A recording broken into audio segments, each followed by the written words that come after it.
I'm giddy. I'm giddy to be home. It's a transitional phase, and it's a decompressing phase. You know, a lot of times coming back into LA, I liken it to, oddly enough, this craft right here. It feels like you're a space shuttle re-entering the Earth's atmosphere, and you get all hot and your heat tiles start flying off of your face. Partway through, I kind of lost my focus a little bit, I think. How? A little too much hanging out, a little bit too much partying, I think. You know, and you know, Flea would say, you know, stay focused, focus. The whole tour for me was really a transformative thing. I faced some of my worst fears.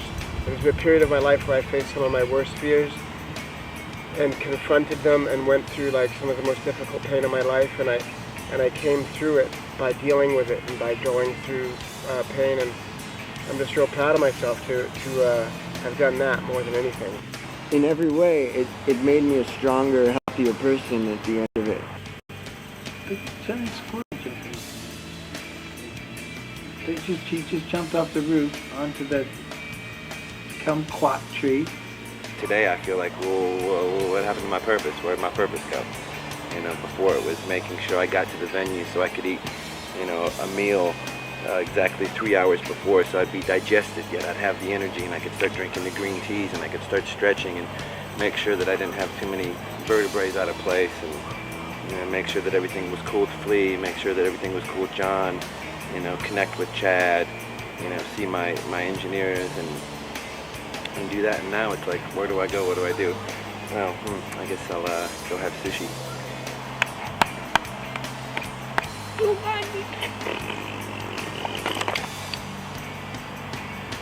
I just had no interest in doing anything other than centering my day around being as good as I could be on stage that night. You know, that was just my life then. So that usually meant a lot of listening to music and a lot of getting excited about music and a lot of practicing guitar and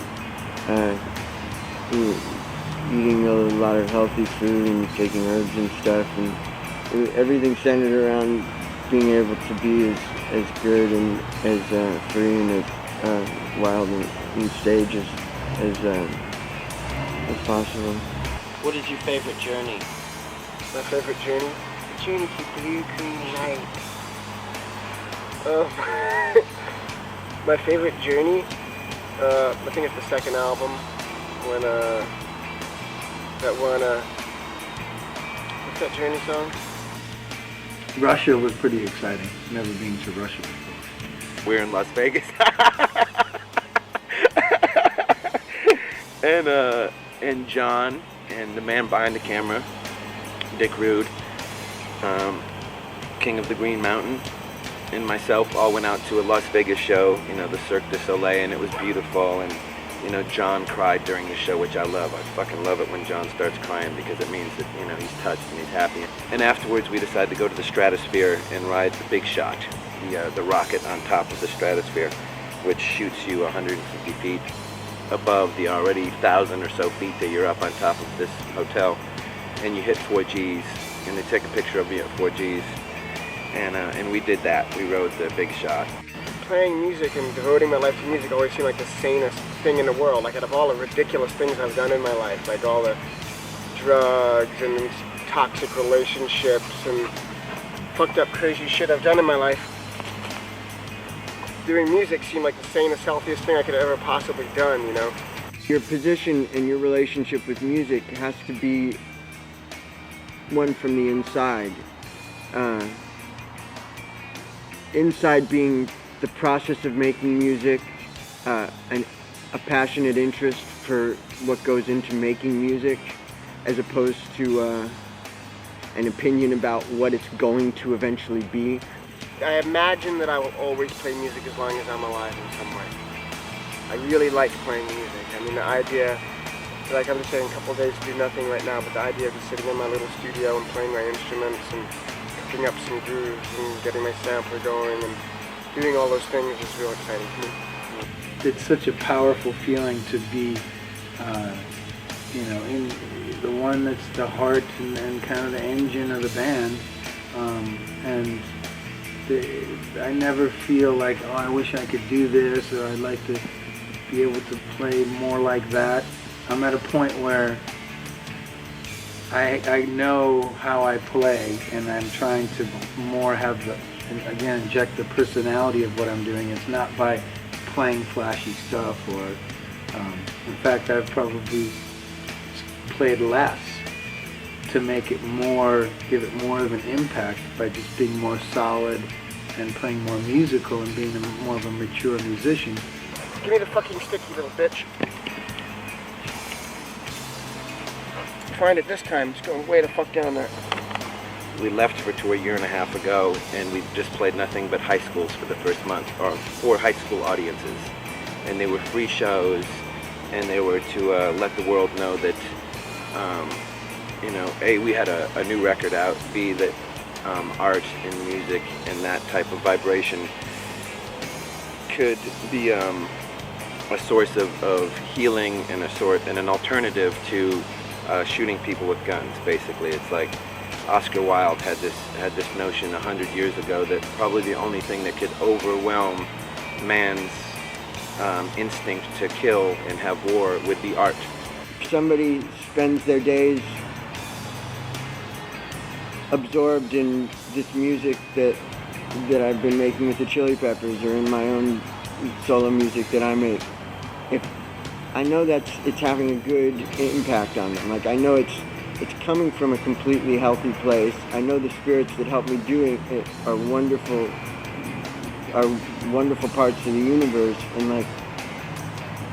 I know that everything that's gone into me being able to make that music is so good. It's so there to be good for people that, like,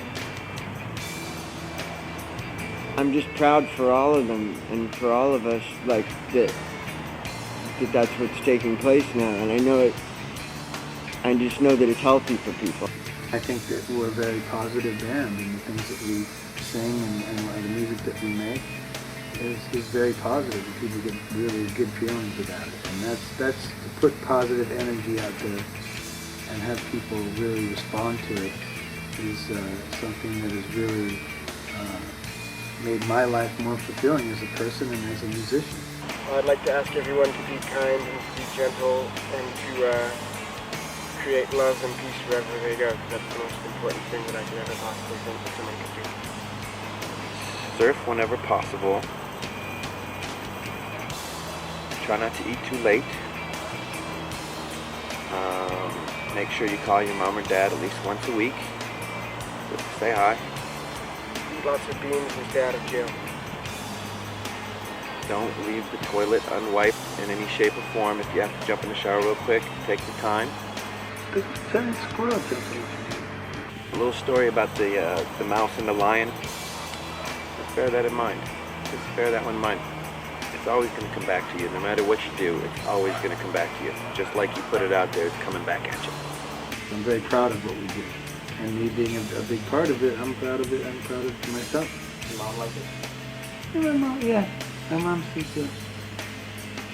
I like that Other Side song. What's the slit your throat thing? What does that mean? What is he talking about? So if there was a sort of a parallel world to this dimension that was very similar, but that maybe had people's fates were slightly altered in slightly different ways, and maybe the same energies were at work beneath it, but the manifestation in the world was slightly different. So that if I saw one of those John Frusciantes, or 10 of those John Frusciantes, that I would be as proud of what I'm doing in this dimension as they are in the ones that they're doing. That's been one of the main things that's compelled me to be as good as I can be, you know, and to create the best music I can. And I'm, you know, despite the years of that I really didn't do anything for a few years, I'd still put my, you know, my works that I've done in this reality here against the other John Frusciantes any day.